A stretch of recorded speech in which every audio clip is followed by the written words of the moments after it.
राधे राधे। जय श्री कृष्ण। दोस्तों, आज हम दशा माता के 8वें दिन की कहानी सुनेंगे। एक राजा की 2 रानियां थीं। राजा की अति प्यारी रानी का नाम तो लक्ष्मी और राजा की दूसरी रानी पटरानी, जिसका नाम था कुलक्ष्मी। एक दिन लक्ष्मी रानी काठ की पाटी लेके मलिन वस्त्र पहन के कोप भवन में जा बैठी। राजा ने उससे पूछा कि तुम चाहती क्या हो? वह बोली कि कुलक्ष्मी रानी को देश से निकाला दे। राजा की प्यारी ना होते हुए कुलक्ष्मी रानी आखिर में पटरानी तो थी, तो लोक लज्जा के कारण उसे सहसा ही निकाल सकने से लाचार होकर राजा ने उसे उसके पियर भेजने का बहाना किया। उन्होंने रानी को एक पालकी में सवार कराया और आप घोड़े पर सवार होकर साथ चले। एक सघन वन में पहुंचकर राजा ने पालकी रखवा दी और कहारों को वहां से हटा दिया। इसके बाद वे घोड़ा दौड़ाते हुए अपने महल में जा पहुंचे। कुलक्ष्मी रानी को पाठ देखते हुए सवेरा हो गया। रानी को प्यास लगी थी। रानी ने एक सारस की जोड़ी को जाते देखा। वह उसी के पीछे पीछे हो गई। कुछ देर के बाद एक नदी के तट पर पहुंच गई। रानी ने स्नान किया। पास में ही पानी की प्यास बुझाई। जिस पर रानी ने स्नान किया उसी घाट पर कुछ स्त्री स्नान कर रही थी। उन्होंने दशा रानी के गंडे लिए। उनके पास एक गंडा अधिक था। एक रानी से गंडा लेने को कहा। रानी गंडा लेकर डोले में आकर बैठ गई। थोड़ी देर में ही दशा रानी एक बुढ़िया का वेश धारण करके आई और बोली कि बेटी, यहाँ क्या कर रही है? रानी ने पूछा कि तुम कौन हो? बुढ़िया ने कहा कि मैं तो तेरी मौसी हूँ। रानी उसके गले से लिपट कर रोने लगी। उसने अपनी खुद की विपत्ति और अपनी कहानी बुढ़िया को कह सुनाई। अब दशा रानी की कृपा से उसी जगह माया रच गई। रानी की भाई भौजाई आदि सारा पियर आप ही वहाँ पर प्रकट हो गया। रानी ने 9 दिन तक दशा रानी की कथा सुनी, कहानियाँ सुनी। 10वें दिन गंडे की पूजा होती है। उसी दिन सवेरे दशा रानी ने कहा कि तुम आज नदी में स्नान करने जाओगी। वहाँ तुमको जो स्वर्ण कलश मिले उसको ले आना और जो डोली तुमको लेने के लिए आए उसमें निसंकोच सवार हो जाना। रानी नदी में स्नान करने गई। वह स्नान करके निकली तो किनारे पर 2 सोने के कलश रखे दिखाई दिए। उन्हीं के पास सुंदर रेशमी वस्त्र संवरे हुए थे। रानी ने वस्त्र बदल कर घड़े भरे और ज्यों ही अपने स्थान की ओर चलना चाहा त्यों ही एक डोली के सामने से आती दिखाई दी। रानी समझ गई कि हो न हो इसी डोली के बारे में मौसी ने मुझे सूचना दी थी। वह फौरन डोली में सवार होकर अपने घर गई। वहाँ सब स्त्रियों समेत रानी ने दशा रानी के गंडे की पूजा की, सुहागिनों को भोजन कराया और पारणा किया। उसके बाद रानी अपने पीहर के परिवार में आनंदपूर्वक हिलमिल कर रहने लगी। सहसा ही राजा को रानी की याद आई। वह चलता चलता उस स्थान पर पहुंचा जहां वह रानी का डोला रखाया था। परंतु उसे यह देखकर बड़ा आश्चर्य हुआ कि जहां सघन वन था वहां सुंदर नगर बसा हुआ है। राजा के प्रश्न करने पर लोगों ने कहा कि वह कुलक्ष्मी रानी का नगर है। तब तो राजा और भी आश्चर्य में डूब गया। महलों के पास जाकर इत्तला कराई कि अमुक राजा मिलने आया है। रानी ने राजा को महल के भीतर बुलवाया और वहीं डेरे पर ठहराया। दोपहर को राजा भोजन करने गए। उनके साथ एक नाई भी था। वह भी राजा के पास में ही खाने को बैठ गया। रानी राजा तथा नाई को भोजन परोसने लगी। पहली बार ज्यों ही रानी ने नाई के सामने पत्तल रखी त्यों ही उसने रायते का एक छींटा रानी के पैर पर डाल दिया।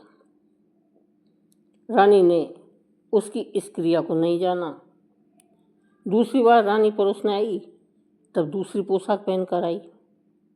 राजा मन में सोचने लगा कि यहाँ तो एक क्या कई रानियाँ एक सी हैं। डेरे पर आकर राजा ने नाई से पूछा कि यहाँ तो कई रानियाँ हैं, ये कैसे मालूम हो कि अपनी रानी कौन सी है। नाई बोला कि रानी तो एक ही है, वह पोशाक बदल बदल कर परोसने आई थी, इससे आपको भ्रम हुआ है। राजा ने पूछा कि तूने कैसे पहचाना कि रानी एक ही है। वह बोला कि मैंने पहले ही रानी के पैर पर रायते का छींटा डाल दिया था।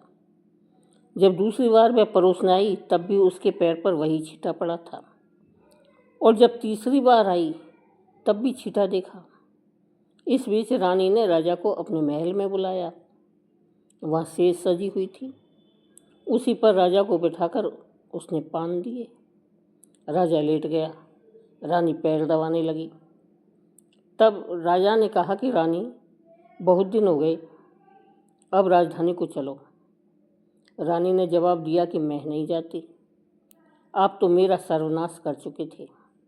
यह तो सब मेरी मौसी की बदौलत है कि मैं जीती बच गई। इस पर राजा ने पश्चाताप करते हुए माफ़ी मांगी। तब रानी बोली कि मैं केवल एक शर्त पर आपके साथ चल सकती हूँ। यह बाग बगीचा आपकी राजधानी के समीप पहुँच जाए, जिससे जब मेरा जी चाहे आपके महल में रहूं, और जब जी चाहे तब मैं मौसी के महल में चली जाऊं। मेरी मौसी बड़ी ही दयावान और भोली वाली है। राजा ने रानी की मौसी के पास जाकर जो ही यह निवेदन किया, उसी समय दोनों शहर पास पास हो गए, मानो एक दूसरे के भाग हों। राजा ने दशा रानी की कृपा का प्रभाव जानकर शहर भर में ढिंढोरा पिटवा दिया कि अब से सभी लोग दशा रानी की पूजा किया करेंगे। भगवती दशा रानी ने कुलक्ष्मी रानी पर जैसी कृपा की, वैसी आपत्ति में पड़ी हुई हर स्त्री पर दया करें। जो कहानी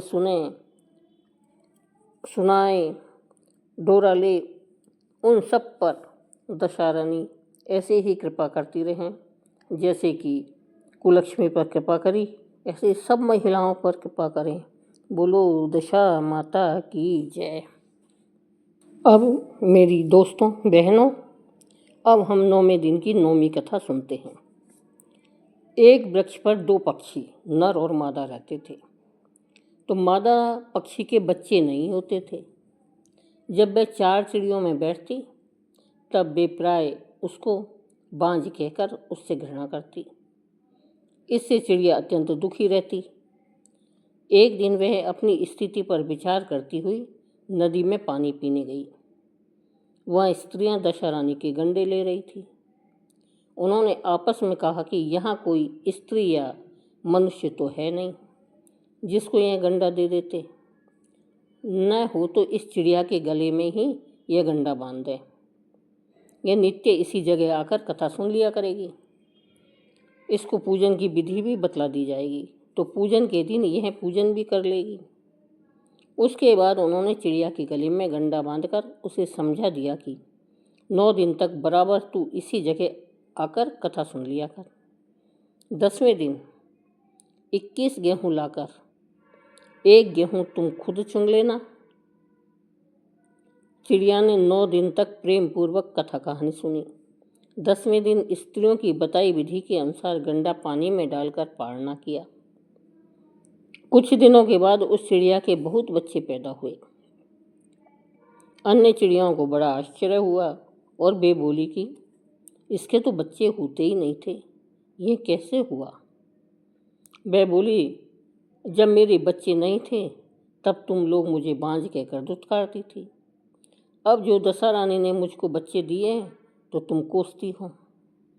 चिड़िया ने उससे पूछा तो उसने गंडा लेने का हल कह सुनाया और सबको पूजा की विधि बतला दी। तब तो जंगल की सभी चिड़िया दशा रानी का व्रत करने लगी।